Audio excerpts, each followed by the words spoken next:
கர்த்தர் நல்லவர், அவர் கிருபை என்றும் உள்ளது.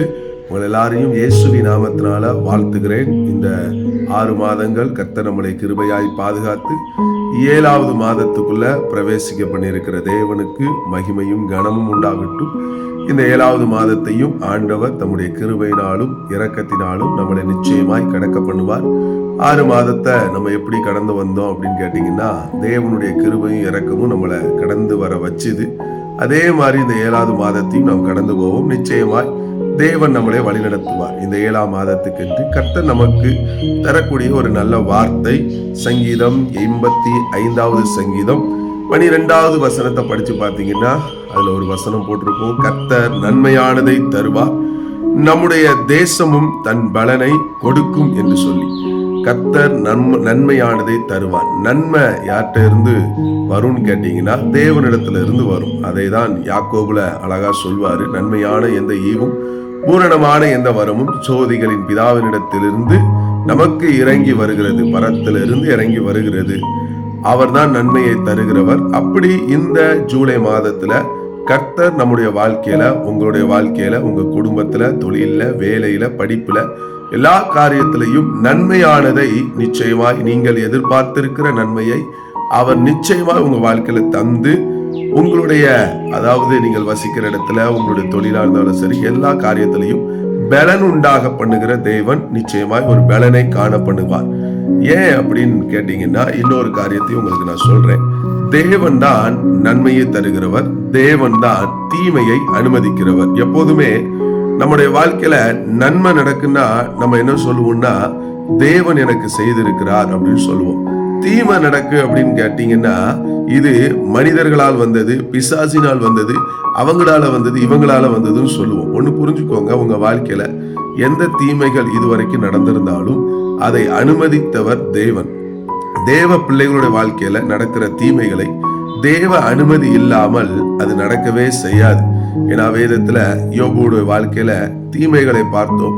ஆனா யோபு அவர் சொல்றாரு, தேவனிடத்திலிருந்து நன்மையை பெற்றனா தீமையை பெறக்கூடாதுன்னு சொல்லிட்டு. அப்போ தீமையை தேவன் யோபுடைய வாழ்க்கையில அனுமதித்திருந்தார்.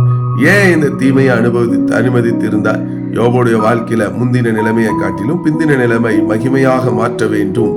யோபுடைய வாழ்க்கையில தேவனுக்கு மேல அவன் எவ்வளவு வைராக்கியமாய் இருக்கிறான் என்பதை மற்றவர்களும் மட்டுமல்ல பிசாசும் அறிந்து கொள்ள வேண்டும் என்று சொல்லி தேவன் சில நேரத்துல தீமையை அனுமதித்திருந்தார். அதே போலதான் உங்க வாழ்க்கையிலையும் நான் தேவனை நம்புகிறேன், தேவனை சார்ந்து வாழுகிறேன், தேவன் மேல விசுவாசம் வச்சு வாழ்றேன், ஆனா பின்ன ஏன் என் வாழ்க்கையில தீமையா நடக்குது அப்படின்னு கேட்டீங்கன்னா, அந்த தீமையெல்லாம் நன்மையில கொண்டு போய் முடிக்கிறதுக்கு தான் தேவன் தீமையை அனுமதிச்சிருக்கிறார். அந்த தீமையோடு நீங்க ஒருவேளை உங்க வாழ்க்கையில நீங்க நிறைய பாதையை கடந்து வந்திருக்கலாம். இந்த மாதத்துல ஆண்டவர் சொல்றாரு, அந்த தீமையெல்லாம் நன்மையாய் நான் மாற்றுவேன், கர்த்தர் நன்மையானதை தருவார். இதுவரைக்கும் தேவனிடத்துல இருந்து ஒருவேளை தீமையான காரியத்தை அவர் அனுமதியோடு நீங்க பெற்றுக்கொண்டிருக்கலாம். அவர் அனுமதியோடு தீமையானது உங்க வாழ்க்கையில நடந்திருக்கலாம்.